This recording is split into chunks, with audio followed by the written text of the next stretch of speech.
everyone, it's me, Angel. Welcome back sa aking YouTube channel. Ang ating video for today ay para po sa ating mga senior citizens dyan. Dahil meron po tayong sasagutin na comment ngayon galing kay Sir TBC_KL.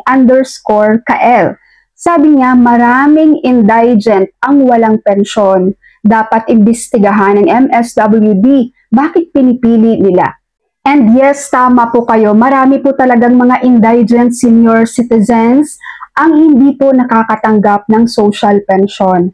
Kung updated po kayo guys sa news, kung nabalitaan niyo yung as of last year, no, meron pong mahigit 700,000, if I'm not mistaken guys, 700,000 na indigent senior citizens ang hindi po kasama sa social pension. So, ibig sabihin po nun, na-validate na po sila ng DSWD. Ibig sabihin, validated na sila guys. Pasok sila sa requirements and qualifications as indigent senior citizens. Ang problema lang po nun, nakapila lang po sila, nakahold, dahil wala pong budget.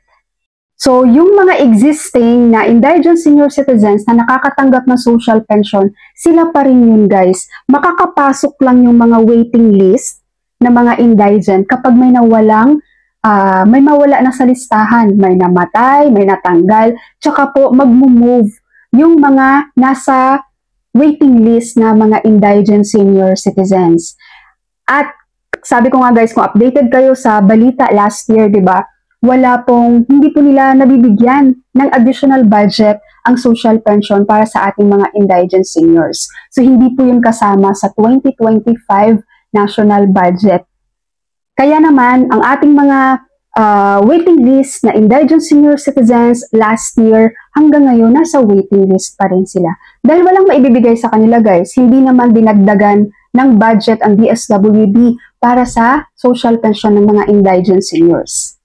Tapos ang masaklap pa dyan, ang universal social pension, hindi na rin nag-move, hindi pa rin naisa sa batas. Dahil pag naisabata sana yung universal social pension guys, kahit papano meron silang 500 pesos na matatanggap yung mga nasa waiting list, di ba? Dahil ang universal social pension ay para po sana yun sa lahat ng mga senior citizens. Kahit indigent ka man or hindi, makakatanggap ka ng universal social pension na 500 pesos monthly. Pero yun nga guys, ang sabi ko nga sa'yo, ang universal social pension until now, hindi pa rin niya napipirmahan ng Senado, hindi pa napagdiskusyonan, at higit sa lahat, hindi pa po napirmahan ni President BBM para sana maging batas ang Universal Social Pension para sa ating mga senior citizens sa Pilipinas. Kaya yon, so sa nag-comment kay Sir KL, no, yes, ang dami talagang mga indigent senior citizens na nasa waiting list at mananatili yan sila sir sa waiting list not unless magdadagdag ng budget ang gobyerno para sa social pension for indigent. Alright, so mga senior citizens, so that's all for my video for today. Thank you so much for watching everyone. God bless you all.